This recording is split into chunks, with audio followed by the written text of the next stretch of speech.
Orang Kudus. Sobat Katolikana, saatnya kita simak kisah orang kudus yang dipersembahkan oleh Radio Katolikana. Penulis naskah Arif Setiawan.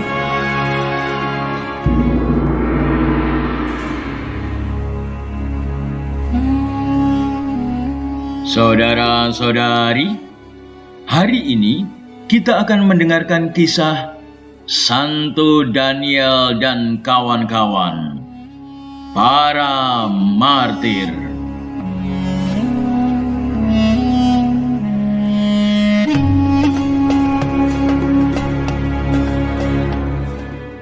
Pada suatu masa, di bulan September tahun 1227, di bawah pimpinan Bruder Daniel, 6 misionaris Fransiskan diutus untuk mewartakan Injil di Maroko.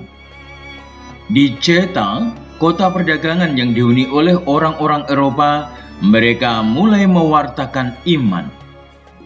Di jalan-jalan, terutama di tempat-tempat di mana orang banyak berkumpul, sejumlah besar orang mulai bertobat. Timbullah kekacauan sehubungan dengan kegiatan mereka. Bruder Daniel dan kawan-kawan ditangkap dan dihadapkan ke depan kadi, penguasa kota, oleh pihak yang tidak berkenan. Bruder Daniel dan kawan-kawan disiksa dan dihina di muka umum serta dijebloskan ke dalam penjara. Dari dalam penjara, Daniel menulis surat kepada orang-orang Kristen yang baru. Saudara-saudaraku terkasih dalam Kristus, biarkanlah Yesus merangkul dan membimbing kalian. Tetaplah setia dalam ajarannya, meskipun dalam situasi sesulit apapun. Karena demi kita, Yesus rela wafat di kayu salib. Selama di dalam penjara, Daniel dan kawan-kawan disiksa dan dipaksa mengingkari iman mereka. Pada tanggal 10 Oktober 1227, ketujuh misionaris ini akhirnya beroleh mahkota kemartiran dengan tewas dipenggal.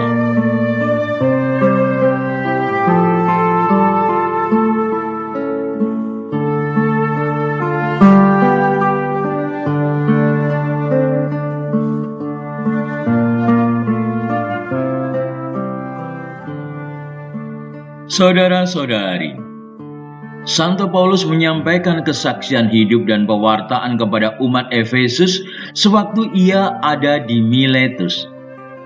Sejak hari pertama berada di Asia, ia selalu melayani Tuhan. Dalam karya penyelamatan itu, ia banyak mencucurkan air mata dan mengalami banyak penderitaan. Ia mewartakan Kristus kepada orang Yahudi dan mewartakan Allah yang benar kepada orang Yunani.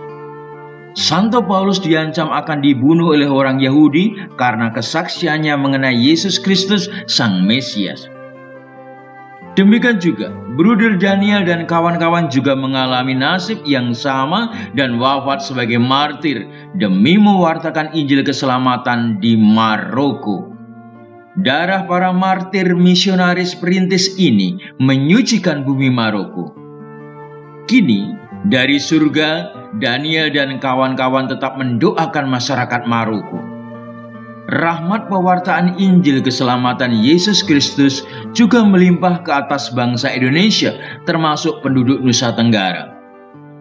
Agama Kristen Katolik menjadi tulang punggung karya misioner di Flores tahun 1913 sampai 1960. Modal utama para perintis pewartaan iman itu ialah iman kepercayaan mereka. 1 lentera, 1 katekismus, buku doa dalam bahasa Solor, Sika, Lio, Nagekeo, dan Bajawa.